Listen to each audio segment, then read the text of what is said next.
Hello students, good morning. Today we are going to study GK chapter 3rd. Okay, astronauts and space trivia. यानी astronauts means क्या होता है, अंतरिक्ष यात्री, और स्पेस ट्रिविया मतलब जो स्पेस से रिलेटेड जनरल नॉलेज. ओके, तो आज हम लोग इसी के बारे में डिस्कस करेंगे. जो आपका चैप्टर है वो स्पेस से रिलेटेड है. ठीक है, तो आपको पता होगा कि जो हमारा फर्स्ट आर्टिफिशियल सैटेलाइट है जो कि क्या है, स्पुतनिक फर्स्ट. ठीक है, आप लोग जानते होंगे कि स्पुतनिक फर्स्ट जो है वो हमारा फर्स्ट आर्टिफिशियल सैटेलाइट है. ठीक है, ये सोवियत यूनियन द्वारा लॉन्च किया गया था 4 अक्टूबर 1957 में.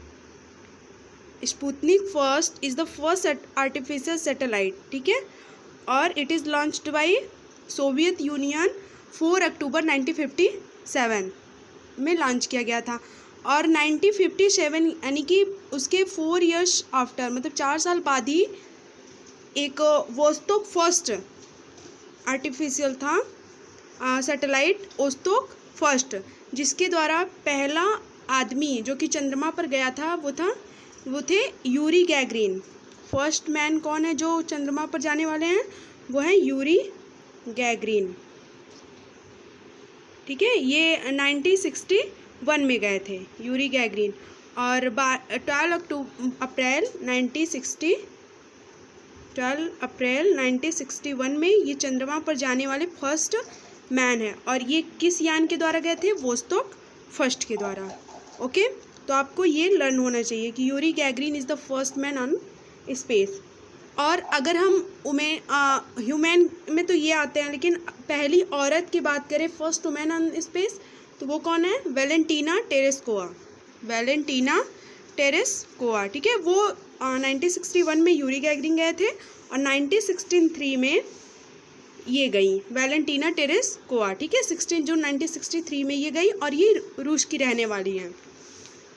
ठीक है, तो Yuri Gagarin is the first human and Tereshkova is the first women. वो 1961 में गए, वो 1963 में गई. ठीक है, चलिए हम अपने चैप्टर पर आते हैं. इसमें क्या है कि रफली between the planets Mars and Jupiter there are asteroids that are found orbiting the sun. This is known as the asteroid belt. ठीक है, रफली मीन्स क्या होता है, मोटे तौर पे अगर देखा जाए तो मार्स और जुपिटर के बीच में जो प्लैनेट्स हैं, देयर आर एस्ट्रॉयड्स. ठीक है, वो क्या है, एस्ट्रॉयड्स है. एस्ट्रॉयड्स मीन्स क्या होता है, क्षुद्र ग्रह. जो मार्स और जुपिटर के बीच में एस्ट्रॉयड्स यानी कि जो क्षुद्र ग्रह हैं, दैट आर फाउंड ऑर्बिटिंग, उन्हें पाया गया है. ऑर्बिटिंग यानी परिक्रमा करते हुए द सन, सूर्य के चारों तरफ घूमते हुए उन्हें पाया गया है. ठीक है, और वो जो बेल्ट है यानी जो एरिया है, this is known as the asteroid belt. उस एरिया को एस्ट्रॉयड बेल्ट कहते हैं. ओके, मैं एक बार फिर से रिपीट करती हूँ कि जो मार्स और जुपिटर के बीच में जो प्लैनेट्स होते हैं, ठीक है, जो कि पाए गए हैं कि सूर्य के चारों तरफ चक्कर लगाते हुए, वो क्या हैं, एस्ट्रॉयड्स हैं. ठीक है, क्षुद्र ग्रह हैं. तो जहाँ पर वो पाए गए हैं दैट आर एस्ट्रॉयड बेल्ट, उसे एस्ट्रॉयड बेल्ट कहते हैं. ठीक है, नेक्स्ट आपका जो पॉइंट है वो क्या है आपका, the largest of the 88 constellation in the night sky is the hydra. ठीक है, यानी कि जो 88 कॉन्स्टेलेशंस हैं, कॉन्स्टेलेशंस मीन्स हिंदी मीन्स क्या होता है, नक्षत्र. जो 88 कॉन्स्टेलेशंस हैं उसमें द लार्जेस्ट, सबसे बड़ा जो नाइट स्काई में कॉन्स्टेलेशंस है वो क्या है, हाइड्रा. ठीक है, hydra is the largest of the 88 constellation in the night sky. और स्मॉलेस्ट में क्या है आपका, क्रक्स. स्मॉलेस्ट जो कॉन्स्टेलेशन है वो क्या है आपका, क्रक्स. और लार्जेस्ट क्या है, हाइड्रा. ठीक है, क्रक्स को आप साउदर्न क्रॉस भी बोलते हैं, और लार्जेस्ट आपका हाइड्रा है और स्मॉलेस्ट कॉन्स्टेलेशन क्या है, क्रक्स है. ठीक है, आपका फोर्थ पॉइंट क्या है कि अरेकिबो ऑब्जर्वेटरी. ठीक है, Arecibo observatory in Puerto Rico is the largest radio dish in the world, built into a bowl in the ground. It is 1001 feet across. जो आपका ये प्यूर्टो रिको है, ठीक है, प्यूर्टो रिको एक कंट्री है जो कि नॉर्थ अमेरिका कॉन्टिनेंट में सिचुएटेड है। ये नॉर्थ अमेरिका कॉन्टिनेंट का एक क्या है, कंट्री है। तो अभी कॉन्टिनेंट की बात आई तो ठीक है, as you know there are 7 continents. आपको पता है कि कुल मिला के 7 कॉन्टिनेंट्स हैं, बट आपकी जानकारी के लिए मैं बता दूं कि एक और 8 कॉन्टिनेंट का दावा किया गया है।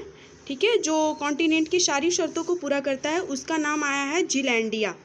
ठीक है, 8वां एक और आपका कॉन्टिनेंट आ गया है, ठीक है, महाद्वीप, उसका नाम क्या है, जीलैंडिया। ओके, इसको आप प्लान कर लेना कि 8वां कॉन्टिनेंट भी आया है जिसका नाम जीलैंडिया है। तो हम बात कर रहे थे कि ये जो आर्कीबो ऑब्जर्वेटरी है जो कि प्यूर्टो रिको में है, is the largest radio dish. ये सबसे लार्जेस्ट रेडियो डिश है। ठीक है, रेडियो डिश मीन्स क्या होता है, ठीक है, ये बहुत ही इंपॉर्टेंट पॉइंट है कि radio dish, what is radio dish, बीच में आई ना रेडियो डिश।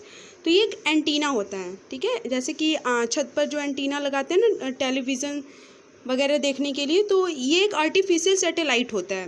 रेडियो डिश क्या होता है, एक एंटीना टाइप से होता है। एंटीना जैसे छत पर लगे होते हैं तो वो थोड़े बड़े आकार में होता है, तो वो एक आर्टिफिशियल सैटेलाइट होता है।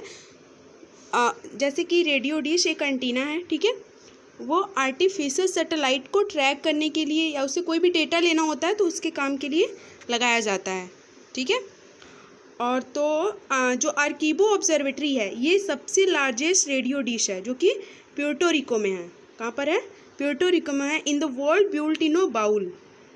ठीक है, जो एक कटोरी में बनाया गया है। संसार में सबसे बड़ा जो रेडियो डिश है वो आपका आर्कीबो ऑब्जर्वेटरी है जो कि एक कटोरी में बना है, इन द ग्राउंड, ज़मीन पर एक कटोरी में बना हुआ है। ठीक है, इट इज़ 1001 फीट एक्रॉस, या 1001 फीट एक्रॉस है, यानी उससे भी बड़ा है। ठीक है, तो आप इसको लर्न कर लेना। ओलिम्पस मॉन्स, ठीक है, Olympus Mons on Mars. Mars यानी कि मंगल ग्रह पर जो ओलिम्पस मॉन्स है is the highest mountains in the solar system. पूरे सोलर सिस्टम में सबसे ऊंचा माउंटेन अगर है तो वो ओलिम्पस मॉन्स है। पूरे सोलर सिस्टम की बात हो रही है। ठीक है, it is 3 times higher than the Mount Everest. यह हमारे माउंट एवरेस्ट जो कि हमारे इंडिया में है, जो हमारे ये अर्थ प्लैनेट पर है, ठीक है, ये 3 गुना बड़ा है। ठीक है, जो माउंट एवरेस्ट की अपेक्षा ये 3 गुना बड़ा है जो ओलिम्पस मॉन्स है। इसकी जो ऊंचाई है वो कितनी है, 21.9 किलोमीटर, 21.9 किलोमीटर है ओलिम्पस मॉन्स की। और जो माउंट एवरेस्ट है वो आपको पता ही होगा 8848 मीटर है। मैं यहाँ 21.9 किलोमीटर की बात कर रही हूँ जो कि ओलिम्पस मॉन्स है, और अगर वो है तो 8.848 किलोमीटर है, 8.848 किलोमीटर, और ये 21 पॉइंट है। ठीक है, तो नियर अबाउट 3 टाइम्स जो है ये हायर है। तो Olympus Mons is the highest mountain in the solar system जो कि मार्स प्लैनेट पर सिचुएटेड है। Mars has 2 moons called Phobos and Deimos. तो मार्स के पास 2 मून हैं, 2 चंद्रमा हैं, उसका नेम क्या है आपका, Phobos and Deimos. Mars has 2 moons, Phobos and Deimos. और ऐसे भी कोई प्लैनेट्स है जिनके पास कोई मून नहीं है, कोई भी अपना खुद का सैटेलाइट नहीं है। ठीक है, तो आपको पता होगा, ठीक है, वो कौन से दो ऐसे प्लैनेट है जिनके पास अपना कोई भी सैटेलाइट नहीं है, अपना कोई भी मून ही नहीं है, वीनस एंड मरकरी। ठीक है, वीनस एंड मरकरी के पास अपना कोई भी सैटेलाइट, कोई भी मून नहीं है, जबकि मार्स के पास 2 है, फोबोस एंड डाइमोस। हमारे अर्थ के पास 1 है और उसका क्या नाम है, मून, जिसे मून का ही नाम दिया गया है। Large clouds of gases spanning across many light years are called nebulae. ठीक है, तो ये जो है कि कई प्रकाश वर्षों में फैली गैसों के बड़े बादलों को नेबुला कहा जाता है। कई प्रकाश वर्षों में फैली गैसों के बड़े बादलों को, ठीक है, गैसों के बड़े बादलों को क्या कहा जाता है, नेबुला कहा जाता है। ठीक है, कई प्रकाश वर्षों में जो गैस के बड़े बड़े बादल फैले हुए हैं उन्हें क्या कहते हैं, nebula. The nearest star is Proxima Centauri that is 4.2 light years away. ठीक है, जो सूर्य है हमारा उससे 4.2 लाइट ईयर दूर, 4.2 लाइट ईयर दूर, ठीक है, 4.2 प्रकाश वर्ष दूर पर सबसे नज़दीक का जो स्टार है वो कौन सा है? प्रोक्सिमा सेंचुरी है, ठीक है। ये 4.2 लाइट ईयर्स दूर है, 4.2 प्रकाश वर्ष दूर है, उसका नाम क्या है? Proxima Centauri. यह सूर्य के सबसे नज़दीक तारा है, और सन भी एक स्टार ही है, सन भी एक तारा ही है। और जो आपका नेक्स्ट पॉइंट है वो क्या है? The brightest star is Sirius or Alpha Canis Majoris. The brightest star, जो सबसे चमकीला तारा है, ये दो मतलब सीरियस है, सीरियस को ही अल्फा कैनिस मेजोरिस कहते हैं। तो the brightest star is Sirius or Alpha Canis Majoris, ठीक है। It is the constellation of Canis Major. ये कैनिस मेजोर का नक्षत्र है, यानी कॉन्स्टेलेशन किसका है? कैनिस मेजोर का है। Titan is the largest moon of Saturn. Titan जो नाम है वो सैटर्न का सबसे लार्जेस्ट मून है, यानी सबसे बड़ा मून सैटर्न का है, तो वो क्या है? टाइटन। सैटर्न के पास कितने मून हैं? कितने मून को ही क्या बोलते हैं? सैटेलाइट। तो सैटर्न के पास कुल कितने मून हैं? 53 मून है। आप इसको लर्न कर लेना कि सैटर्न के पास कुल कितने मून हैं? 53। और उन 53 में टाइटन जो है इज़ द लार्जेस्ट मून। सबसे बड़ा कौन सा है आपका? टाइटन है।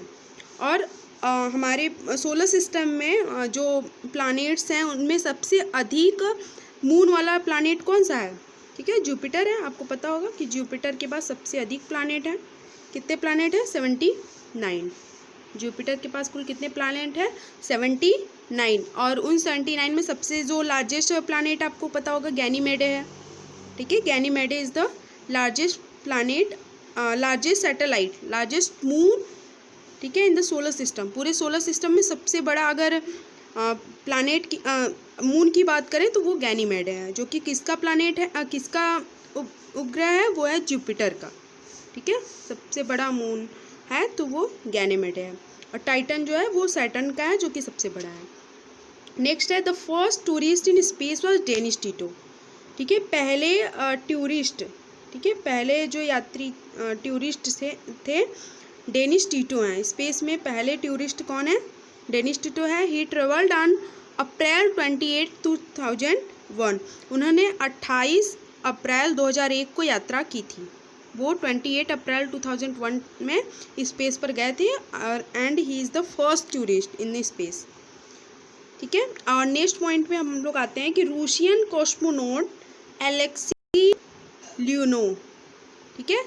रूसियन यानी कि रूस के जो एस्ट्रोनॉट, कॉस्मोनॉट मीन्स क्या होता है? एस्ट्रोनॉट, यानी कि अंतरिक्ष यात्री। जो रूस के अंतरिक्ष यात्री अलेक्सी लियोनोव है took the first space walk for 24 minutes. ये 18 मार्च 1964 में 1965 में 24 मिनट तक पहले अंतरिक्ष यात्री हैं जो कि मतलब कि अंतरिक्ष में जाके 24 मिनट तक वॉक किए थे, यानी टहले थे, ठीक है। Is the first space walk for 24 minutes on March 18, 1965। 18 मार्च 1965 को 24 मिनट तक टहलने वाले ये पहले कॉस्मोनॉट हैं। Okay, I hope you understand this. Thank you all of you, have a nice day.